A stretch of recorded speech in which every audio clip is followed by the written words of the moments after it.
Good afternoon. Welcome to the Foreign Investors on India's weekly project reports and investment reports.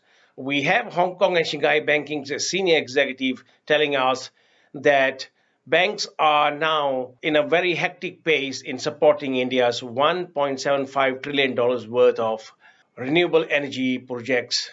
The government has set a target of 175 gigawatt that is broken into 100 gigawatt of solar and 75 gigawatt of wind energy that is being to be implemented by the year 2022.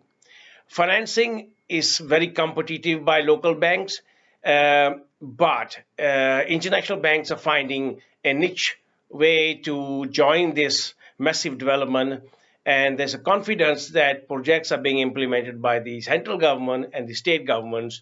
So funding these projects is an exciting time for banks as they are guaranteed revenue generating plants that would support long-term financings. The World Bank's International Bank for Reconstruction and Development has signed a 650 million agreement with India to fund Eastern Corridor dedicated rail service in northern part of the country. This is the ongoing project to improve the railway services across the country. The World Bank had earlier lent a series of loans for rail developments, and the latest lending would support some of the ongoing projects that are essentially designed to support the strong economic growth in the country. A further loan is expected from the World Bank and IRBC. Let's give you an update when that is signed in the coming months or so.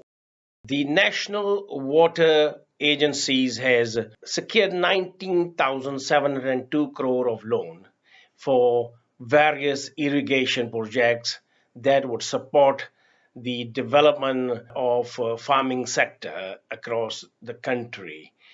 These money comes from the National Agricultural and Rural Development Board. We see the irrigation side involving some modern technology to improve water supplies to the farmers and enhance productivities or crop yield. The government is emphasizing that every drop of water should lead to an improvement in crop yields in the coming years. We will update you on more farming sector's loans in the coming days.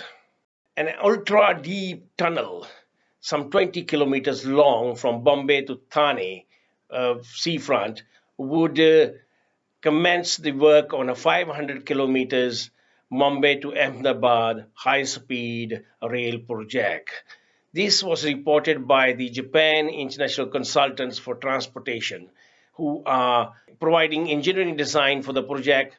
We will see these projects December this year to about next 4 years, with construction starting in 2018 and completion and operation of the high-speed rail starting from the year 2023. The rail development is among the number of high-speed projects being implemented by various parts of the country and supported by international engineering groups like JIC. A $230 million fertilizer plant is to be built at Krishnapatnam in Andhra Pradesh. It is by joint venture formed by OCP and Cabrico. The plant will produce 1.2 million ton a year of fertilizers that would be supplied to farmers across the country. We see more and more investment going into agricultural sectors, supporting industries like fertilizers, and we'll give you update soon. Prime Minister Narendra Modi has commissioned and inaugurated 3 hydro dam plant for generating power in Himachal Pradesh. The 800 megawatt plants are part of the green energy that India is promoting in a way to reduce carbon emissions. The projects will supply electricity across northern part of the country. Wipro Limited has signed a definite agreement to acquire a cloud international cloud company Appirio for $500 million. This is its plans to increase digital services across the globe. The acquisition will increase Wipro's footprint in major developed markets as well as developing markets. LNG Technology has also signed a multi-year contract for increasing its product offerings across the world. It expects to increase revenue from these newly signed contracts in the coming year. Vice Admiral G.S. Pabby has called on local industry to collaborate with the Navy and make submarines within the country. He says there are opportunities to build 6 more submarines as the Navy expands its capacities and capabilities.